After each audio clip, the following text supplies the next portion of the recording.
Dominó la radio, conquistó Hollywood y hasta enfrentó a la mafia sin perder el encanto. Pero ¿quién era el verdadero Frank Sinatra detrás del micrófono? ¿Un genio de la música o un hombre dividido entre el éxito y sus propios demonios? En este video vas a conocer la sorprendente trayectoria de uno de los artistas más influyentes del siglo XX, con secretos, giros inesperados y decisiones que cambiaron su vida y el rumbo de la cultura estadounidense. Vamos a sumergirnos en su infancia marcada por la inmigración y la lucha por ser aceptado, en sus alianzas peligrosas con figuras del bajo mundo y en los bastidores de los escenarios más prestigiosos del planeta. Descubrí cómo logró reinventarse en medio de escándalos, persecuciones políticas y corazones rotos. Y por qué hasta hoy su voz sigue resonando como símbolo de elegancia, osadía y vulnerabilidad. ¿Alguna vez sentiste la presión de mantener una imagen que ya no representa quién sos? ¿Tuviste que empezar de nuevo cuando todos esperaban que te hundieras? La historia de Sinatra es mucho más que música. Es un espejo para quienes alguna vez fueron subestimados y aún así decidieron brillar. Así que quédate conmigo hasta el final, porque este viaje va a hacerte repensar qué significa realmente triunfar. Frank Sinatra nació el 12 de diciembre de 1915 en Hoboken, Nueva Jersey, un centro portuario e industrial en las afueras de Nueva York. Era hijo único de inmigrantes italianos, Antonino Martino Marty Sinatra, nacido en Sicilia, y Natalina Dolly Garaventa, nacida en Nueva Jersey de padres genoveses. Su nacimiento fue complicado. Pesó 6,1 kilos y tuvo que ser extraído con forceps, lo que le provocó heridas en la oreja y en la mejilla izquierda, marcas que llevaría por el resto de su vida. Casi no sobrevive al parto y fue su abuela quien logró reanimarlo echándole agua fría. El padre de Sinatra trabajaba como bombero municipal y había sido boxeador profesional en su juventud. Su madre, Dolly, era partera, hablaba italiano con fluidez y tenía una fuerte influencia en la política local, vinculada al Partido Demócrata. Era conocida por ser una mujer decidida, con ideas progresistas, defensora de los derechos de los inmigrantes y de las mujeres, lo que le daba un lugar importante dentro de la comunidad ítalo-estadounidense de Hoboken. Sinatra creció en un ambiente de clase trabajadora, rodeado de dialectos italianos, música popular y un fuerte sentido de identidad étnica. La casa de la familia estaba justo encima de una taberna administrada por Marty, donde Frank tuvo sus primeros encuentros con la música en vivo. Durante su infancia y adolescencia, Sinatra mostró poco interés por las actividades escolares y fue expulsado del colegio en 1931, sin llegar a terminar la secundaria. Lo que de verdad le apasionaba era la radio, que dominaba los hogares estadounidenses en los años 20, y la música de artistas como Bing Crosby, su gran ídolo juvenil. A los 15 años recibió un ukelele como regalo y empezó a cantar de forma informal en fiestas familiares y eventos sociales. También se presentaba en clubes locales, intentando hacerse un lugar como cantante autodidacta, ya que nunca tuvo formación musical o vocal formal. Hoboken en los años 30 era una ciudad marcada por la discriminación hacia los inmigrantes y las tensiones entre comunidades étnicas. Sinatra creció enfrentando esa realidad y desde joven desarrolló una preocupación por su apariencia, su forma de hablar y su postura, aspectos que él consideraba claves para ser aceptado más allá del vecindario italiano. Con frecuencia escapaba a Nueva York para asistir a espectáculos en el Paramount Theater y buscar inspiración en las grandes figuras del entretenimiento. A comienzos de los años 30, Frank Sinatra empezó a presentarse en bares y locales de música de Hoboken y Jersey City, acompañado por músicos aficionados de la zona. Uno de sus primeros compañeros fue el pianista Bill Carey, con quien formó un dúo semiprofesional. También comenzó a frecuentar emisoras de radio locales en busca de audiciones como cantante, aprovechando cualquier oportunidad para actuar en vivo. Su estilo en ese momento estaba fuertemente influenciado por Bing Crosby, la mayor referencia vocal masculina de la época. En 1935, Sinatra conoció a tres músicos, Fred Tamburro, George Graff y James Petrocelli, y se unió a ellos para formar el grupo vocal The Hoboken Four. El cuarteto participó en el programa de radio Major Bowes Amateur Hour, uno de los concursos de talentos más populares de la radio estadounidense, transmitido a nivel nacional. Con su interpretación de Shine, ganaron la competencia gracias al amplio apoyo del público, lo que les aseguró una gira de aproximadamente 7 meses por Estados Unidos. Durante ese tiempo, el grupo llegó a realizar hasta 30 presentaciones por semana, muchas veces en ciudades pequeñas y en condiciones precarias de transporte y alojamiento. La gira fue clave para que Sinatra adquiriera experiencia en el escenario y en la vida de carretera, aunque no estuvo libre de conflictos. A lo largo del recorrido tuvo varios desacuerdos con los demás integrantes, tanto por diferencias artísticas como por choques de ego. El creciente carisma de Sinatra entre el público comenzaba a generar tensiones dentro del grupo, ya que su voz y presencia destacaban por encima del resto. Su actitud exigente y su deseo de independencia también empezaban a notarse, anticipando su futura carrera en solitario. Al poco tiempo, Sinatra dejó The Hoboken Four y decidió seguir por su cuenta en el mundo de la música. Tras separarse del grupo, continuó presentándose como solista en pequeñas emisoras de radio y clubes, como el Rustic Cabin, un local nocturno en Englewood Cliffs, Nueva Jersey. Fue allí donde, en 1939, el trompetista Harry James lo escuchó cantar y decidió contratarlo como vocalista para su recién formada Big Band. Antes de eso, Sinatra ya había grabado algunas maquetas por iniciativa propia, como la canción Our Love, utilizando un grabador rudimentario y micrófonos prestados. En 1939, Frank Sinatra fue contratado como vocalista de la orquesta de Harry James, una de las nuevas big bands surgidas tras el éxito de Benny Goodman.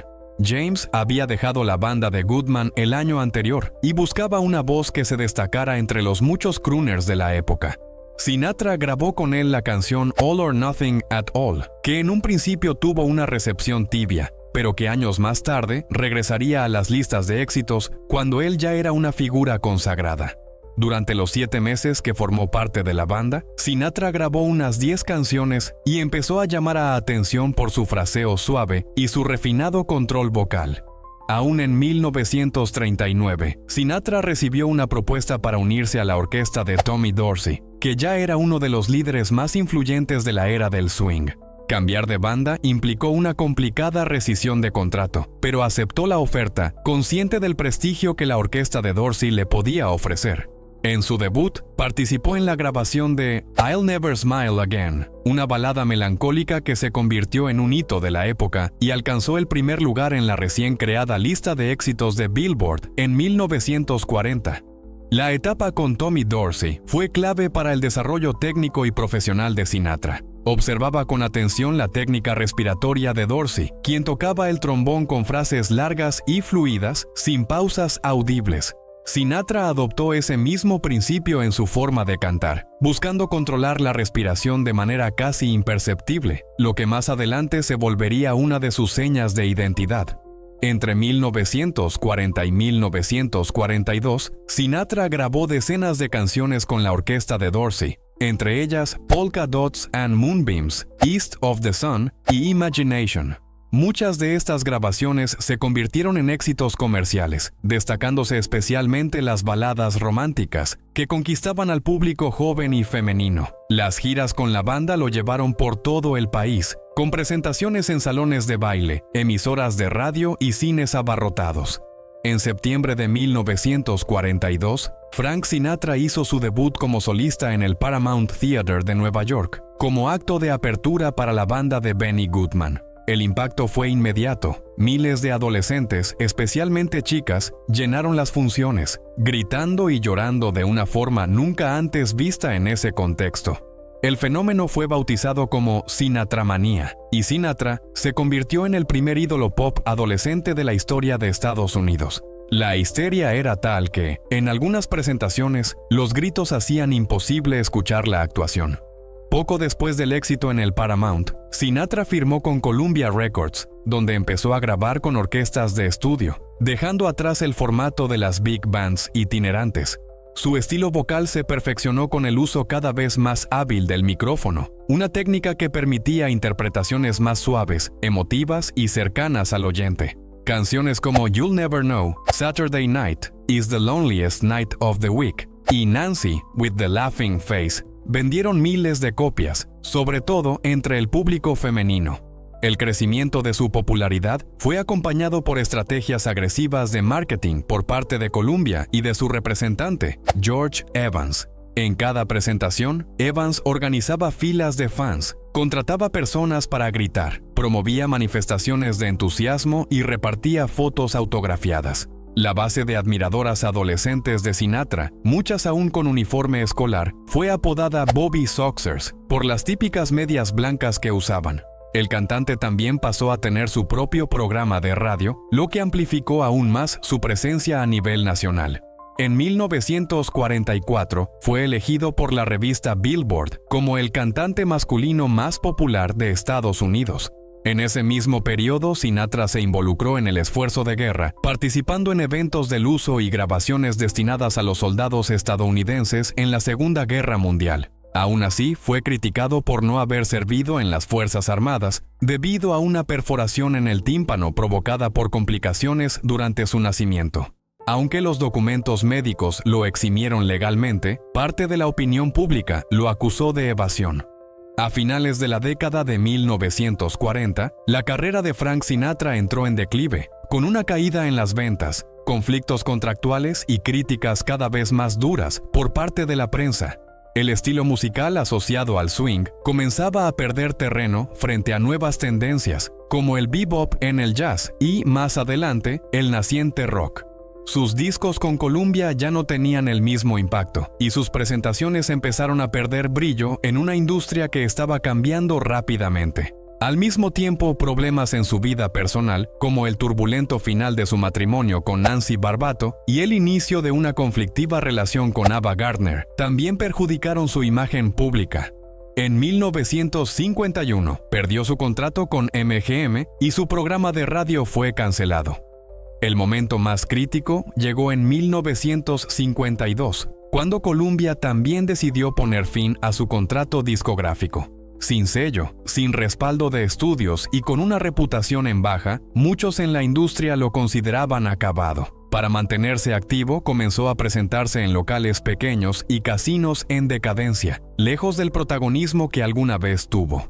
La prensa sensacionalista no tardó en explotar su temperamento volátil, los problemas conyugales y los rumores sobre su conexión con el submundo del entretenimiento. El giro en su destino comenzó con su insistencia en obtener el papel de Angelo Maggio en la película From Here to Eternity, un drama militar ambientado en Hawái antes del ataque a Pearl Harbor. El proyecto era de Columbia Pictures, sin relación con la discográfica del mismo nombre, y el estudio se mostraba reacio a contratarlo. Tras una intensa campaña de Ava Gardner ante los ejecutivos y con el apoyo de su agente George Jacobs, Sinatra consiguió una audición. Su actuación sorprendió a los productores y finalmente fue elegido para el papel. Estrenada en 1953, la película fue un éxito tanto de crítica como de taquilla, y su interpretación le valió el Oscar al mejor actor de reparto al año siguiente. Ese premio marcó un punto de inflexión. Sinatra volvió a ser buscado por estudios de cine y firmó contrato con Capitol Records, que lo recibió en esta nueva etapa de su carrera. From Here to Eternity lo reposicionó como un actor serio, alejándolo de la imagen de simple cantante pop. La crítica destacó su entrega emocional y su capacidad para mostrar vulnerabilidad con naturalidad.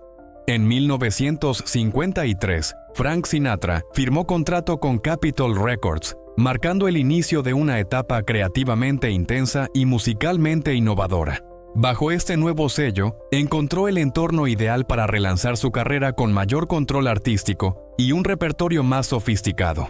En ese periodo, dejó atrás por completo el estilo romántico y juvenil de la década anterior y comenzó a explorar temas como la soledad, la melancolía y la madurez emocional. La colaboración con el arreglista Nelson Riddle, conocido por su trabajo con Nat King Cole, fue decisiva para definir esa nueva sonoridad. El álbum In the Wee Small Hours, lanzado en 1955, se convirtió en un hito de esta fase. Considerado uno de los primeros discos conceptuales de la música popular, presentaba un conjunto de canciones centradas en la insomnio, la pérdida y la nostalgia. La portada mostraba a Sinatra solo en una calle vacía, reforzando la atmósfera introspectiva del repertorio. La estética del disco rompía con la tradición de los álbumes, como simples colecciones de sencillos. En los años siguientes, Sinatra lanzó una serie de álbumes que se convirtieron en clásicos de la era Capitol. Songs for Swingin' Lovers, 1956, ofrecía una versión más alegre y expansiva del repertorio estadounidense, con arreglos vibrantes e interpretaciones llenas de confianza. Por su parte, Only the Lonely, 1958, retomaba la introspección de discos anteriores, explorando el abandono y la tristeza con una sofisticación vocal notable. Cada proyecto se distinguía por una dirección musical impecable y una cuidadosa selección de compositores, incluyendo obras de Cole Porter, George Gershwin, Johnny Mercer y Rodgers y Hart. Durante este periodo, Sinatra pasó a ser conocido como The Voice, un apodo que resumía su dominio interpretativo del cancionero estadounidense. Estableció un nuevo estándar de excelencia para los cantantes populares, influenciando a generaciones de intérpretes que vendrían después. Su control sobre la emisión vocal, el fraseo y la respiración lo colocaban en una posición única dentro de la industria musical. A finales de la década de 1950, Frank Sinatra se convirtió en el centro de un grupo de artistas que pasaría a ser conocido como el Rat Pack, integrado por figuras como Dean Martin, Sammy Davis Jr., Peter Lawford y Joey Bishop. Aunque el grupo no tenía una formación oficial, su impacto en la cultura popular fue enorme. No solo se presentaban juntos en espectáculos en Las Vegas, sino que también protagonizaron películas como Ocean's 11, 1960, que consolidó la imagen del grupo como símbolo de estilo, camaradería e irreverencia. Las Vegas, en ese momento, era una ciudad en expansión, consolidándose como la capital del entretenimiento para adultos en Estados Unidos. El Rat Pack ayudó a forjar esa identidad al atraer celebridades, políticos y magnates a los casinos y clubes nocturnos de la ciudad. Sinatra firmó un contrato lucrativo con el Sands y convirtió a Las Vegas en una especie de residencia artística, actuando regularmente para audiencias selectas. Exigía condiciones técnicas de primer nivel y alojamientos de alto estándar, lo que contribuyó a profesionalizar el circuito de espectáculos en la ciudad. Paralelamente al éxito en Las Vegas, Sinatra buscaba mayor autonomía en el mundo musical. En 1960 rompió con Capitol y fundó su propio sello discográfico, Reprise Records, con el objetivo declarado de garantizar plena libertad artística para él y para otros músicos. El catálogo inicial incluía no solo sus propios lanzamientos, sino también a artistas como Bing Crosby, Duke Ellington, Dinah Shore y más adelante Neil Young y Jimi Hendrix. Larry Price representó una innovación en el modelo de negocios de la industria musical, al permitir que los artistas conservaran el control de sus grabaciones originales y decisiones creativas. Entre los principales éxitos de esta nueva etapa se encuentran las canciones Strangers in the Night, lanzada en 1966, y That's Life, del mismo año. Ambas reflejaban a un Sinatra más maduro, adaptado a los gustos contemporáneos sin perder su sofisticación interpretativa. La producción musical, ahora bajo su propio control, combinaba arreglos tradicionales con toques modernos, acercándolo a nuevas audiencias. Reprise también le permitió explorar distintos estilos, desde el pop orquestado hasta el swing más enérgico, ampliando su alcance en el mercado musical. A lo largo de las décadas de 1950 y 1960, Frank Sinatra cultivó relaciones estrechas con figuras de poder dentro de la política estadounidense, especialmente en el Partido Demócrata. Su vínculo más notorio fue con John F. Kennedy, a quien ayudó activamente en la campaña presidencial de 1960, organizando eventos de recaudación, movilizando celebridades e influyendo sobre grandes donantes. Sinatra incluso convirtió su casa en Palm Springs en un centro informal de campaña, reuniendo allí a artistas, políticos y empresarios. En 1961, esperaba tener acceso directo a la Casa Blanca, pero fue apartado progresivamente por orden de Robert Kennedy, entonces fiscal general y hermano del presidente. Durante años circularon rumores persistentes sobre los vínculos de Sinatra con figuras notorias de la mafia, como Sam Giancana, jefe del crimen organizado en Chicago. Existen registros de encuentros en casinos y restaurantes de Las Vegas, así como testimonios sobre favores mutuos, incluyendo la supuesta mediación de Giancana para apoyar la campaña de Kennedy. Aunque nunca fue acusado formalmente de asociación con el crimen organizado, Sinatra fue objeto de investigaciones del FBI durante décadas. Su expediente, hoy de acceso público, supera las 1000 páginas e incluye escuchas telefónicas, seguimientos y declaraciones de informantes. Según exmiembros de la mafia, el propio Giancana consideraba a Sinatra como un puente entre el submundo y los círculos de poder y celebridad. La relación con los Kennedy se rompió definitivamente en 1962, cuando el presidente canceló una visita planificada a la casa de Sinatra y prefirió hospedarse con Bing Crosby, republicano y menos vinculado a escándalos. La decisión fue un golpe personal para Sinatra, que había renovado toda la propiedad en preparación para la ocasión. A partir de ese momento se distanció del clan Kennedy y con el tiempo se acercó a Ronald Reagan, con quien había coincidido en Hollywood como colega sindical. Años más tarde, no solo apoyó su candidatura presidencial, sino que también se volvió cercano a la familia Reagan, participando en eventos oficiales y en la ceremonia de investidura en 1981. A pesar de las polémicas, Sinatra seguía siendo una de las figuras más glamorosas del mundo del espectáculo. Frecuentaba clubes exclusivos, aparecía en portadas de revistas de alta sociedad y mantenía relaciones con actrices como Lauren Bacall y Marilyn Monroe. Su imagen combinaba elegancia, poder y un toque de peligro, una ambigüedad que fascinaba tanto al público como a los medios. Representaba el arquetipo del artista que se movía con naturalidad entre los escenarios, los estudios y los pasillos del poder político, siempre con carisma e influencia. En 1968, Frank Sinatra anunció públicamente su retiro a los 52 años, alegando cansancio ante las presiones de la industria y el deseo de alejarse de los reflectores. La decisión tomó por sorpresa a muchos, ya que aún gozaba de gran popularidad y mantenía una agenda repleta de compromisos. Su último show antes de la pausa tuvo lugar en junio, en Los Ángeles, y fue seguido por un alejamiento estratégico de los estudios de grabación y los escenarios. Durante ese periodo, Sinatra se enfocó en su vida personal y en negocios relacionados con Reprise y con sus propiedades en Las Vegas y Palm Springs. Menos de 2 años después, en 1969, Sinatra regresó a los estudios con la canción My Way, una adaptación en inglés del tema francés Comme d'habitude, con letra escrita especialmente para él por Paul Anka. Aunque no alcanzó el primer lugar en las listas de Estados Unidos en su lanzamiento, la canción se convirtió en uno de sus mayores éxitos internacionales.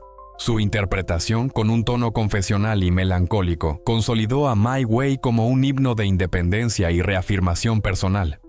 En el Reino Unido fue un fenómeno. Permaneció durante 75 semanas en las listas de éxitos. Durante los años 70, Sinatra intensificó su presencia en grandes arenas y escenarios internacionales. Se presentó en países como Japón, Brasil, Australia y el Reino Unido, ampliando su base de admiradores más allá de Estados Unidos. En 1974, ofreció un show histórico en el Madison Square Garden, titulado The Main Event, transmitido por televisión a millones de espectadores.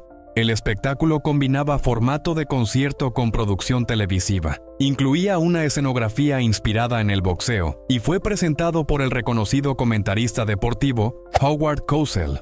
A lo largo de las décadas de 1970 y 1980, Sinatra mantuvo una actividad constante de giras y grabaciones a pesar de los drásticos cambios en la escena musical.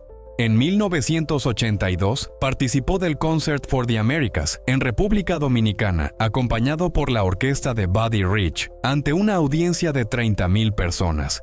En los bastidores, era bien conocida su exigencia por la excelencia técnica y su insistencia en mantener altos estándares de sonido e iluminación. En la década de 1990, incluso con la salud debilitada, Frank Sinatra continuó presentándose en eventos especiales y en algunas giras puntuales. Sus últimas apariciones públicas como cantante profesional ocurrieron en 1994 y 1995, cuando ya enfrentaba problemas de memoria, equilibrio y fatiga vocal. Aún así, se presentaba ante auditorios repletos, acompañado por orquestas de alto nivel y con un gran despliegue técnico.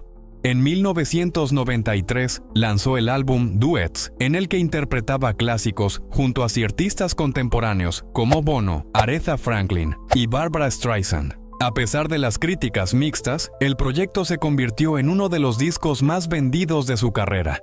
En 1995, en Los Ángeles, Sinatra hizo su última aparición pública durante una fiesta de cumpleaños en su honor, al cumplir 80 años.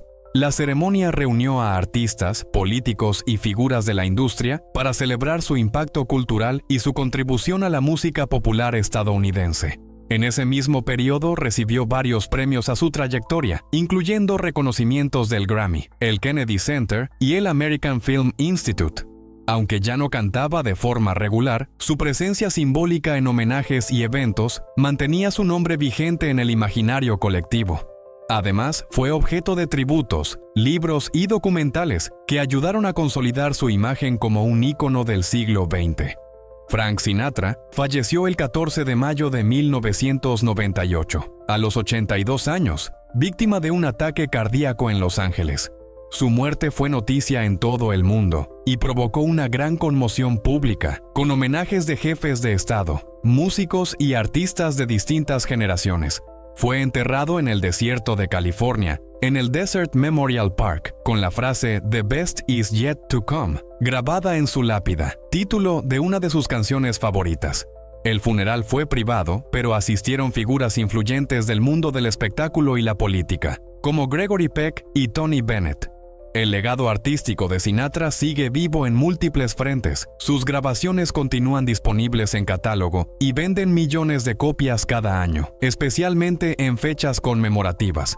Su estilo vocal ha influido a generaciones de cantantes, desde Tony Bennett hasta Michael Bublé, e incluso a artistas fuera del ámbito del jazz tradicional. La construcción de álbumes conceptuales, su enfoque interpretativo y su dominio técnico del estudio siguen siendo objeto de estudio por parte de músicos y productores en todo el mundo.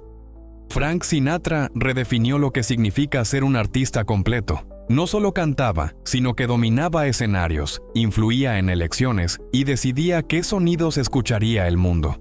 Un ícono que atravesó modas, guerras y revoluciones culturales sin perder jamás la elegancia, ni el control. Pero la pregunta que sigue dividiendo a críticos, fans y estudiosos es: ¿fue Sinatra un artista genial que manejaba los bastidores o un estratega implacable que usó el arte como escudo para alcanzar el poder? ¿Y vos? ¿Qué pensás? Deja tu opinión en los comentarios. El debate sobre quién fue el verdadero Frank Sinatra está lejos de terminar.